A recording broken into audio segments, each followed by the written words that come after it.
សួស្តីបងប្អូនស្វាគមន៍មកកាន់វីដេអូទី3នៃមេរៀនសរសេរកូដ App Developer កាលពីវីដេអូទី2យើងបានរៀនជាមួយគ្នាអំពីបង្កើត Text View ហើយយើងធ្វើឲ្យ Text View ផ្លាស់ប្ដូរនៅពេលយើង set text មែនទេហើយ Text View គឺយើង set ID នេះគឺជា ID ដែលយើងបានបង្កើតនៅក្នុង XML បន្ទាប់មកគឺជំហានបន្ទាប់យើងបានបង្កើត string ដែល string នោះគឺយើងបង្កើត text ដើម្បីហៅឈ្មោះ string មកប្រើជំនួសឲ្យការសរសេរ text view អូខេអញ្ចឹងយើងទៅមើលនៅក្នុង Pigment ជាមួយគ្នាបាទពេលដែលយើងបើកថ្មីមកឥឡូវខ្ញុំសូម skip នេះសិនសូម minimize នេះសិនបាទអញ្ចឹងខ្ញុំសូមប្រើជាលក្ខណៈសរសេរកូដចូលក្នុងកន្លែងនេះមក split កន្លែងនេះអូខេអញ្ចឹង string របស់យើងគឺមានតែ text view ទេអត់សំទោសនៅក្នុងmain activity.xml របស់យើងគឺមានតែtext view មួយទេកាលពីដូចជាវីដេអូមួយខ្ញុំប្រាប់ហើយថានៅក្នុងវីដេអូបន្ទាប់ខ្ញុំនឹងបង្ហាញបងប្អូនអំពី layout ផ្សេងបាទខ្ញុំនឹងបង្រៀន focus ទៅលើ layout 2ធំទី1គឺ linear layout ហើយទី2គឺrelative layout បាទអញ្ចឹងខ្ញុំសូមលុប layout នឹងចោលហើយខ្ញុំទៅពាក្យថា linear layout បាទហើយខ្ញុំ tab ដើម្បីនឹងហៅ linear layout មកប្រើអូខេ linear layout នេះគឺជា linear layout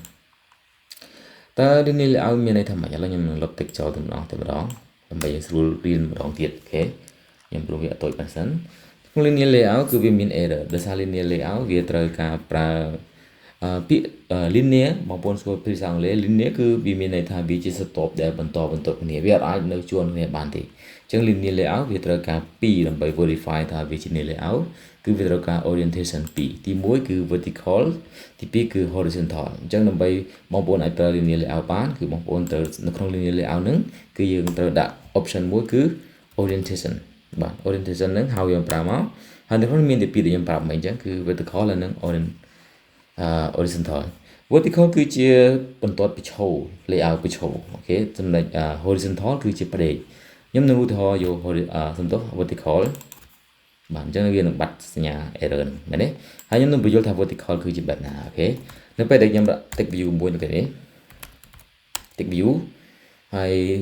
wrap content ខ្ញុំយក wrap content ទាំងពីរមកហើយនៅក្នុង text របស់ខ្ញុំដាក់ text មកក្នុង text របស់ខ្ញុំដាក់ថា hello អូខេ my name is Hon ណានេះគឺខ្ញុំដាក់ឈ្មោះរបស់ខ្ញុំ my name is Hon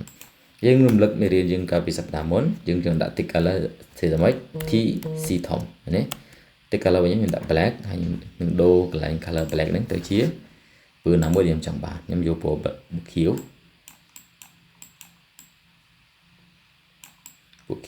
បែបនេះអូខេវាចេញពណ៌ខៀវ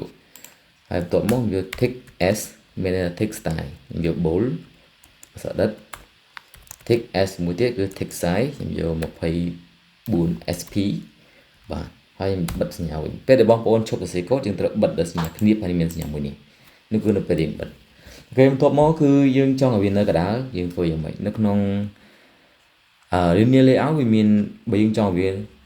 ប្រឈរដូចគ្នាគឺយើងអាចប្រើមួយទៀតគឺ with gravity តែមុននឹងចូលក្នុង gravity ខ្ញុំសូមដាក់ object មួយទៀតគឺខ្ញុំដាក់ button ហើយ text view មែនទេខ្ញុំចង់ដាក់ button មួយទៀត button ខ្ញុំត្រូវបើកសញ្ញាគ្នាមួយសិនដើម្បីហៅកូដមកប្រើអូខេ button នឹង button ហ្នឹងគឺខ្ញុំដាក់អីគេ wrap content អូខេហើយបន្ទាប់មក text ដូចគ្នាដែរខ្ញុំដាក់ថា click me អូខេ click me អូខេនៅក្នុង click me បន្ទាប់មក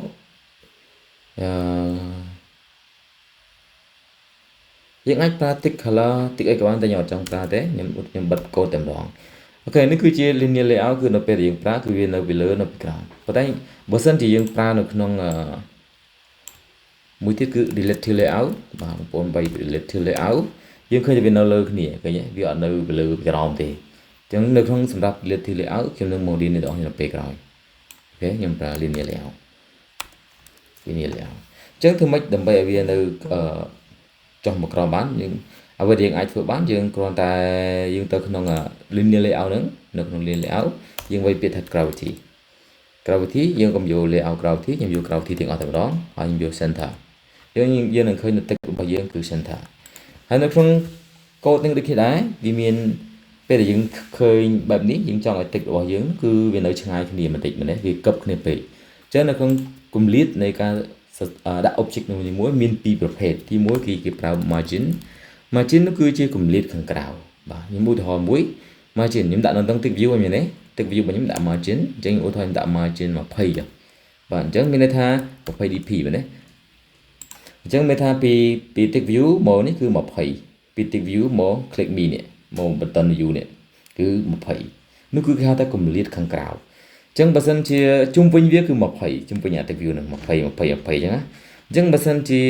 ខ្ញុំដាក់នៅក្នុងនេះ20ដែរខ្ញុំអាច copy មកនេះអាច copy បាន copy មកដាក់នៅណាប៊ូតុង view របស់យើងមក button របស់យើងអូខេវានឹង20ដែរអញ្ចឹងវាប្រឡោះនេះគឺ40ហើយឃើញទេជាឧទាហរណ៍មួយទៀតបើសិនជាខ្ញុំ copy អា tick នឹងមកដាក់ខាងក្រោមbutton view នេះយើងឃើញថានៅចន្លោះនេះគឺ40ប៉ុន្តែបើយើងដក margin នៅក្នុង button នេះចេញយើងនឹងឃើញថា20ទេព្រោះអី button នេះគឺវាអត់មាន margin នៅជុំវិញទេនេះគឺតាក់ទងជាមួយនឹង margin អូខេខ្ញុំបិទចោលមកហើយខ្ញុំលុប tick ទី3ចោលអូខេហើយខ្ញុំប្រក់វិញថាមាន2មែនទី1 margin ទី2គឺ padding នេះគឺជាអី padding នេះគឺជាគម្លាតខាងក្នុងព្រោះដល់ពេលយើងចុចនៅលើ tick view យើងមានអាសនាពណ៌ខៀវៗនេះមែនទេពេលដែលខ្ញុំដាក់អានេះខ្ញុំដាក់ margin របស់ខ្ញុំគឺខ្ញុំដាក់20dp ហើយឡើយខ្ញុំឧទាហរណ៍អំពី padding មួយទៀត padding padding យើងថេបមកហើយខ្ញុំដាក់20មួយទៀតបងប្អូនឃើញខុសគ្នាភាពខុសគ្នារវាង margin និង padding នេះមានថា margin គឺជាគម្លាតខាងក្រៅប្រអប់ខៀវៗហ្នឹងចំណែកpadding គឺជាគម្លាតខាងក្នុងនៃប្រអប់ហ្នឹងបើយើងដាក់ padding វានឹងគម្លាតខាងក្នុងហើយ margin គឺគម្លាតខាងក្រៅបើយើងសរុបមកគឺបើយើងគិតទៅគឺ40ដូចគ្នាប៉ុន្តែគាត់ថាគម្លាតពី tick មកប្រអប់ខាងក្រៅគឺ20គម្លាតខាងក្រៅនៃប្រអប់នេះមកដល់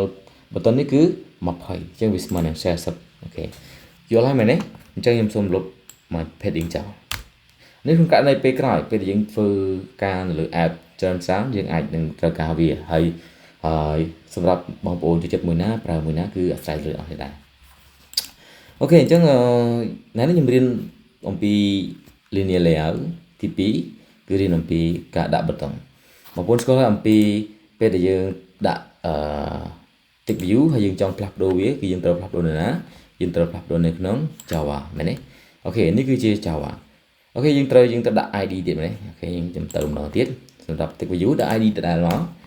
ID វាយតែ ID ហើយយើងថេពីរដងដើម្បីយើងហៅ ID និងហៅ add plus ID ហើយយើងដាក់ text ID មែនទេ text ID ទៅមុខប៊ូតុងក៏ខ្ញុំដាក់ ID ដែរដាក់ ID មួយទៀតមក ID ហើយខ្ញុំដាក់ថា button ID បាទ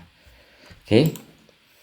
សម្រាប់ដាក់ tick នោះដាក់នៅកន្លែងណាក៏បានដែរហើយបើយើងចង់ឲ្យវា tick នេះវារត់ទៅតាមលំដាប់ដោយវាបងប្អូនចុច control L អក្សរ L ហើយវានឹងរត់ទៅសេរីទៅតាមជួររបស់វារៀងដែលវានៅហើយអូខេអញ្ចឹងបន្ទាប់មកគឺអ្វីដែលយើងធ្វើគឺយើងអស់នេះអាចទៅក្នុងអីគេ main activity.java ខ្ញុំនឹងលុបទាំងអស់បាទខ្ញុំលុបទាំងអស់ហើយ set tick នេះគឺលុបដែរហើយខ្ញុំនឹងបញ្យល់ឧទាហរណ៍ពីសប្តាហ៍មុនសិនសប្តាហ៍មុនយើងបានរៀនអំពី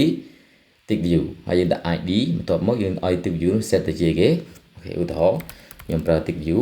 របស់ខ្ញុំដាក់ set tick ណា set tick គឺយើងចង់កំណត់ tick របស់វាជា tick ថ្មីមួយខុសពី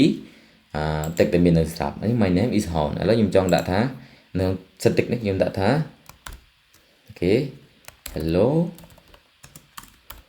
Mr. Hon អូខេឥឡូវយើងចង់ run ជាមួយគ្នាមើលសិនតើដំណើរការឬក៏អត់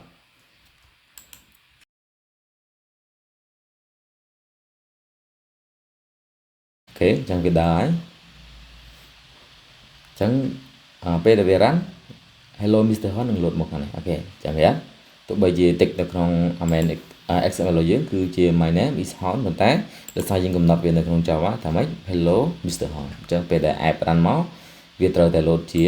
hello Mr. Hon អូខេអញ្ចឹងអ្វីដែលយើងគួរតែធ្វើបន្តគឺយើងត្រូវបន្ថែម ID មួយទៀតមែនទេអូខេអញ្ចឹងសម្រាប់ខ្ញុំលុបចោលសិន tick ហ្នឹង ID មួយទៀតគឺ ID គេ button view ជាងយើងវាយពាក្យ button មកយើងនឹងឃើញនៅលើគេ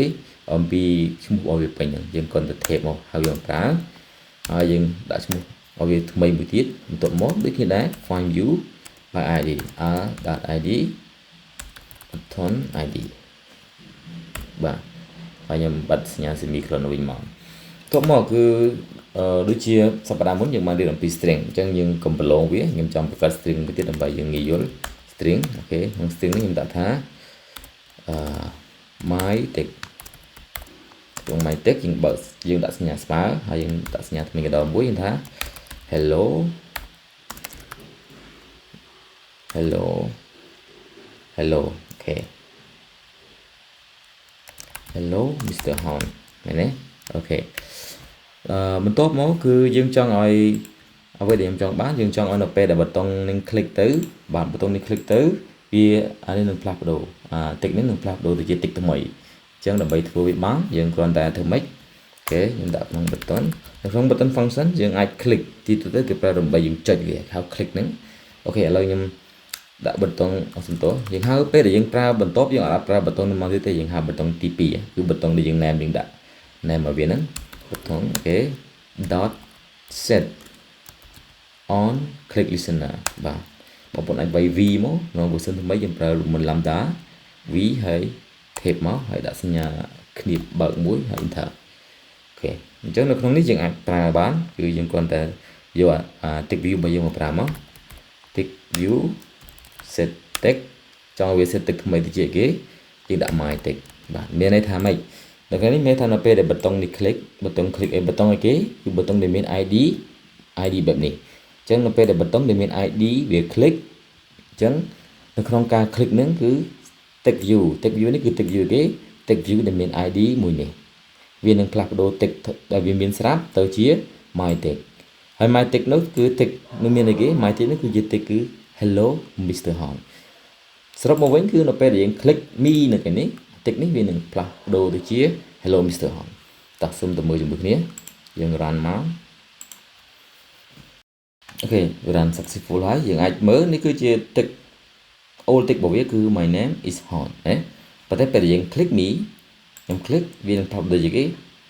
hello Mr. Hon អូខេអញ្ចឹងយើងអាចធ្វើបែបហ្នឹងបានអត់មានបញ្ហាអីទេ